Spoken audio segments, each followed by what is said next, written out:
Before I get started, I read this sermon to my wife Liz earlier this week. And at the end of it, she goes, "It was pretty good." That's high praise, by the way. But you should have them do something every time you say the word king in your sermon. I don't have anything for you to do, but that might be an indicator of how many times I use the word king in my sermon this morning, because it is Christ the King Sunday.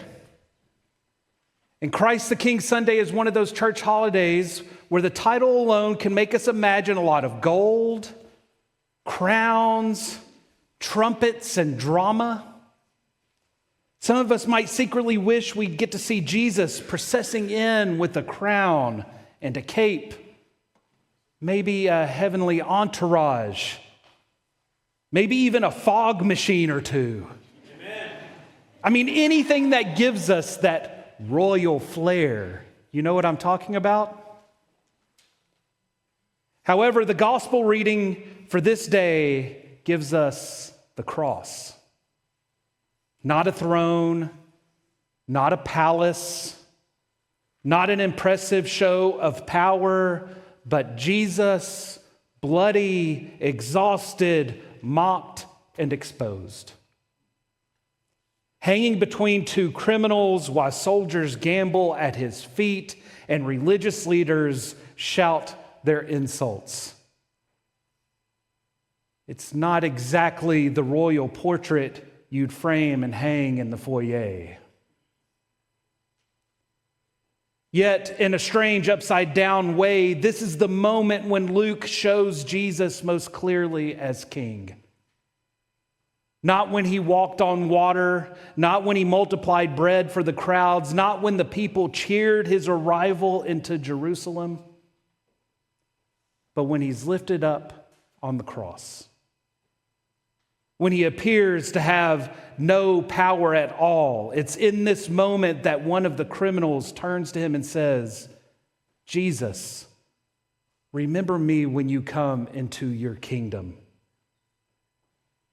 And Jesus, ruling not with force but with mercy, responds, "Truly I tell you, today you will be with me in paradise." This is Christ the King. A king who saves not by avoiding suffering, but by entering into it. A king who conquers not by force, but by forgiveness. A king whose throne is the cross. And in a week when we're headed toward Thanksgiving, this might be exactly the reminder we need. Because gratitude, true gratitude, isn't only about the pleasant things. It isn't just about the moments when life is going well, or the table is full, or everyone is getting along for at least 8 minutes straight. Real gratitude sometimes looks at the world as it is, even with its pain and chaos and disappointment, and still recognizes God is here. Christ is king. Love still reigns. And sometimes the deepest thanksgiving arises not when everything is perfect, but when we realize we are held by a king who enters our imperfect world and does not let us go. If you had asked the crowd that Friday who looked like a king, Jesus would not have made anyone's list. Above his head was a sign that read, "This is the King of the Jews." It was meant as mockery. It was as if the world was saying, "Look what happens to your so-called king. Real kings don't lose. Real kings don't get crucified. Real kings protect themselves." However, everything the world thinks about power is reversed in Jesus. He refuses to save himself, not because he can't, but because he won't. Because saving us is more important than saving himself. That's the kind of king we need. And that's something worth giving thanks for. The two criminals beside Jesus show two different ways of responding to him. One mocks Jesus and says, you are not the Messiah. Are you not the Messiah? Save yourself and us. It's the same kind of demand that rises in our own hearts. If you're really God, fix this. Make my life easier. Make everything better now.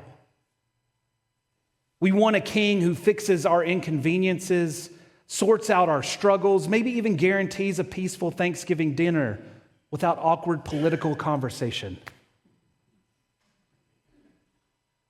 But the other criminal sees something deeper.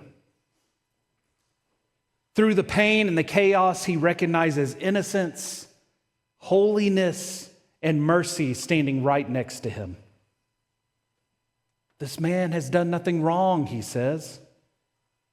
And then he offers a simple, honest prayer. Jesus, remember me. Not prove yourself, not fix everything, not perform a miracle, just remember me.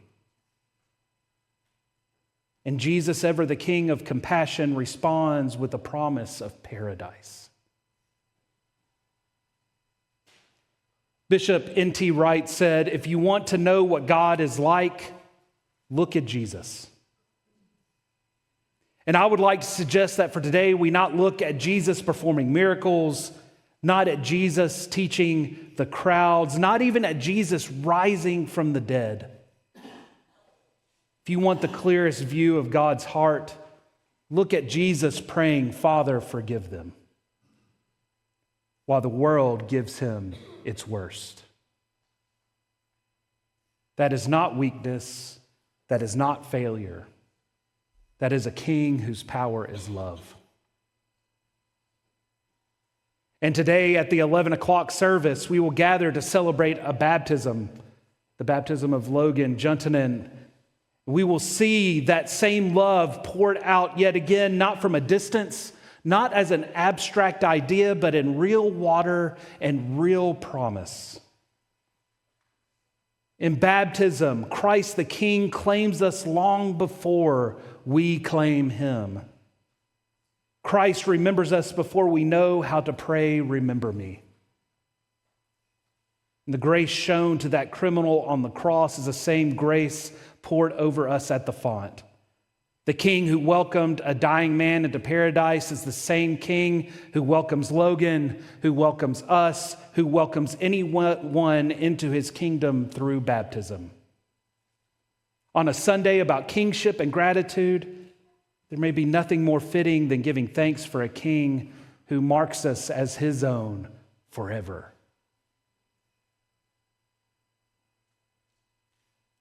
Now, the truth is, most of us would prefer a superhero-like king.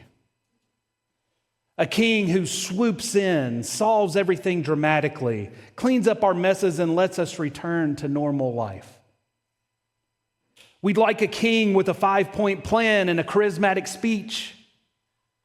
If Jesus were here today, we would surely draft him into some leadership position.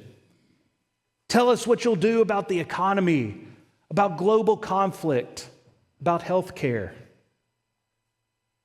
But Jesus might simply smile the way he smiled at the disciples when they argued about who was the greatest, because his kingdom doesn't move the way earthly kingdoms move. His kingdom spreads quietly like yeast in dough, like seeds in the ground, like light creeping under a door. It grows in small acts of grace, forgiveness offered, compassion practiced, generosity shared. Especially in a week when you are reminded that gratitude is not a holiday but a posture. Christ the King Sunday falls right before Advent on purpose. Before we see the manger, we see the cross. Before we wait for his birth, we remember his death. Before we sing joy to the world, we hear him say, Father, forgive them. The church wants us to understand the kind of king we are preparing to welcome. And if his kingship is revealed at the cross, then his kingdom begins in unexpected places. In our powerlessness, in our grief, in the relationship that tests us, in the fears that stretch us, in the failures we wish we could erase. Christ is king even there, especially there.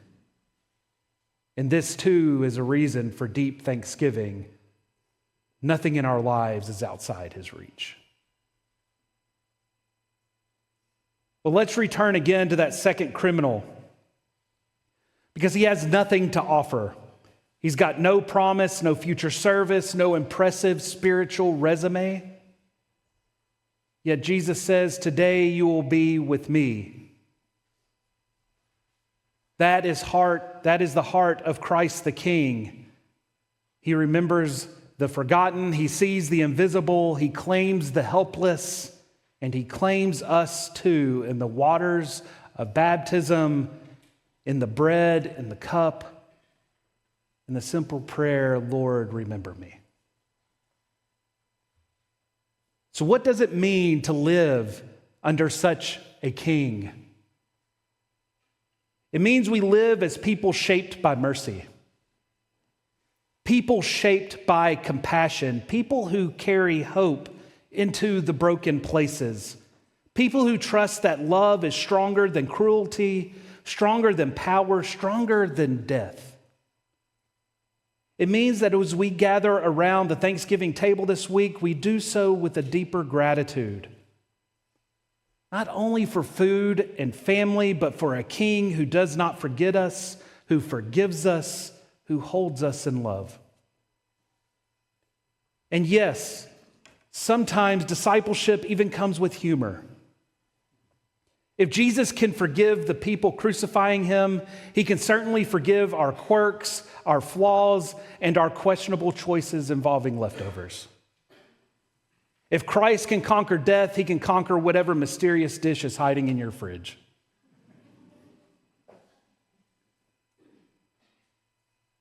This Sunday invites us not to imagine Jesus as a distant monarch sitting on a jeweled throne, but to see him as king already with us, already ruling through mercy, through forgiveness, through grace.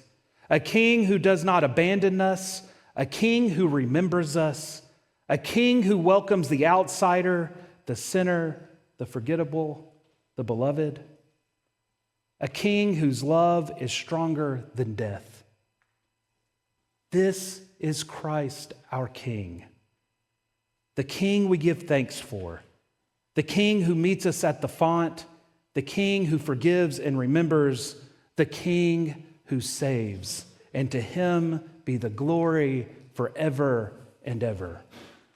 Amen.